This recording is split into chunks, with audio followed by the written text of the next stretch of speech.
ابو بکر صدیق کا دین نہیں، اللہ کا دین ہے.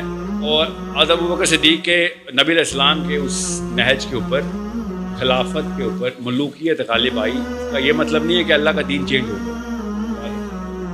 اللہ کا دین چینج ہونے کی پہلی بنا پڑی جب امیت سیدنا حسین کے خلاف جو واقعہ ہوا ہے. پہلی بنا پڑی، دین غالب ہی رہا تھا. آپ کو آج یزید نظر آئے نا تو صحابی سے کم نہیں نظر آئے گا. آپ کو پتہ نہیں ہے اس کے بیسک معاملات کیا تھے. اور جتنا سسٹم یزید کے اندر تھا، اگر پاکستان 1% بھی لے لے تو دنیا میں آگ لگ جائے. خلافت آ گئی ہے تو دین نہیں ہلا تھا اتنا. دین ہلنے کی پہلی بنا پڑی تھی. جدید کی اتنی مجال ہی کیا تھی کہ دین بدلے. لوگوں نے کچا نہیں کھا جانا تھا اس کو. بچے تو نہیں بیٹھے تھے نا جی. نماز اسی طریقے سے، زکوٰۃ کا سسٹم وہی تھا. آج کا انتظام جو کہ اجتماعیت کے انتظامات ہیں جدید نے نہیں ہلائے تھے. وہ تو ایک سکسیسر تھا اس ٹائم کا، مشرف تھا جو پہلے چلتا آ رہا. چلاؤ آگے. ٹھیک ہے.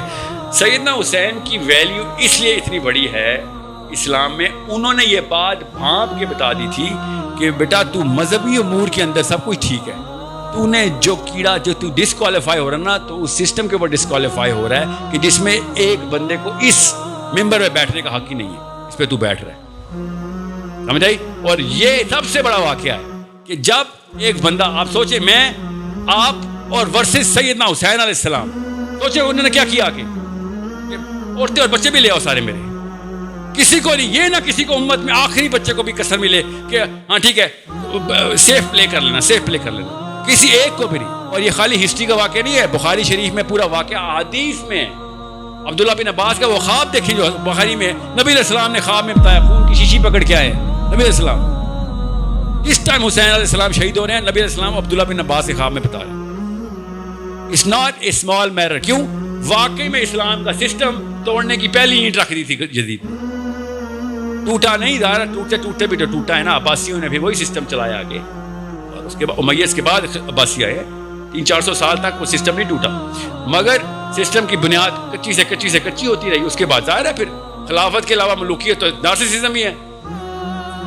کیا مطلب ہے نارسسزم؟ اب مریم نواز شریف یا بلاول سے کوئی پوچھے نا کہ ہاں سی وی دکھا بیٹا، تجھے کیوں، تو کون ہے؟ میں جی نواز شریف کی بیٹی ہوں بس، یا میں زرداری صاحب کا بیٹا ہوں. یہ کوالیفیکیشن ہے؟ یہ کیا کوالیفیکیشن ہے بھائی؟ یہ تو بلکہ ڈسکوالیفیکیشن ہے. کیونکہ اسلام جو ہے یہ واحد دین ہے جو کہتا ہے، دین کہ جو بندہ چاہتا ہے نا خلافت، وہ ڈسکوالیفائی اس کو نہیں ملے گی. سمجھ رہے؟ ورنہ سیدنا حسین نے نعرہ بھی لگا دینا تھا، مگر ان کو پتا تھا کہ جو چاہتا ہے اس کو نہیں ملے. تو نہیں بنے گا، جس مرضی کو بناؤ، تو ڈسکوالیفائڈ ہے. This is a problem that you better understand. Otherwise Allah تعالیٰ نے یہ نہیں کہا کہ میں دین بناؤں گا اور دین میں ہی قائم رکھوں گا. اللہ نے ہمیں کام دیا ہے، تم نے نہ کیا تو کوئی اور کسی اور سے کروا لوں گا کام، لیکن انسانوں سے ہی ہوگا. ورنہ تو بجلی ابھی گرے سارے کے سارے مسلمان ہو جائیں. اللہ تعالیٰ نے خود کہا یہ چاہتے ہیں کہ میں فرشتوں کے پر لگا کے بادل پہ آ کے بیٹھ جاؤں اور یہ دیکھ لیں کہ ہاں نظام یہی ہے صحیح، بات یہی صحیح، کتاب یہی درست ہے، تو وہ تو ایسے ہو جائے گا. یہ واحد امت ہے جس پہ غیب کا ٹیسٹ آیا ہے. پچھلی امتوں میں آپ بنی اسرائیل کی ایک تو ہسٹری پڑھ لیں، قرآن میں بھی لکھی ہوئی ہے، ان کی کتابیں پڑھ لیں. روز ایسے معجزے ہو رہے ہیں کہ غیب کی کوئی کسر ہی نہیں ہے. کبھی کوئی کسی کی بارش ہو رہی ہے، کبھی کس چیز کی، پھر آگ کا ایک شعلہ زمین میں چل رہا ہے، آگے آگے گائیڈ کرتا آ رہا ہے. اس سے پہلے سمندر پھاڑ چکے ہیں وہ. آج میں اور آپ سمندر پھاڑتا ہوا دیکھیں، اس کے بعد کوئی نماز چھوڑیں گے؟ سوچے ذرا. ان کے اوپر معجزے کے معجزے آئی جا رہے ہیں، اور نخرہ دیکھیں بنی اسرائیل کا، منو سلوہ اتنی بھی ہے، اور کہہ رہے بور ہو گئے یار، بور ہو گئے. آپ میرے اور آپ کی، ہماری امت کے اوپر ٹیسٹ ہی کوئی اور، ہم پہ غیب کا ٹیسٹ ہے. بچہ تھا الحمدللہ، سب سے آسان ٹیسٹ ہے غیب کا. ورنہ ہمیں اللہ تعالیٰ اپنا جلوہ دکھا دیتے نا، کرتوت ہمارے پھر بھی وہی ہونے تھے. سوچیں ذرا، ہم پہ غیب کا ٹیسٹ ہے. اس لیے شاید پرسنٹیج میں ہم 1% بھی ہوں. نبی علیہ السلام نے اس لیے بشارت بھی دی تھی کہ میرے بھائی ابھی آنے ہیں. ابا نے کہا ہم آپ کے بھائی نہیں؟ نبی علیہ السلام نے کہا نہیں، تم میرے ساتھی ہو. بھائی میرے وہ ہوں گے جو بغیر دیکھے میرے پر ایمان لا کے وہ والے کام کریں گے جو تم ابھی کر رہے ہو. ہمارے بارے میں بات تھی نا. وہ جارج نہیں تھا ان کا جو chief of Donald Rumsfeld Europe کا، جب خالد بن ولید کے پاس آیا تو خالد بن ولید سے کہتا ہے کہ اس وقت خالد بن ولید سپر وائرل تھے نا، تو کہتا ہے کہ میں نے وہ خالی تلوار دیکھنی تھی جو تمہارے نبی نے آسمان سے منگوائی ہے، جو ٹوٹتی نہیں ہے. خالد بن ولید ہارتے ہی نہیں تھے، تو خبر یہ پھیلی ہوئی تھی، وائرل ہوئی تھی یوٹیوب پہ اس وقت کہ اس کے پاس کوئی خاص تلوار ہے.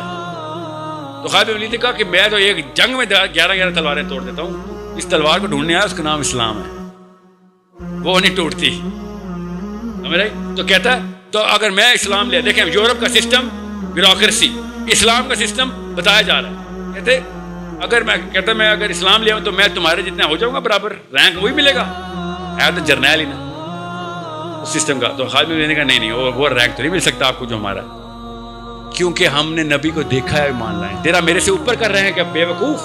تو بغیر دیکھے نبی پہ ایمان لائے گا.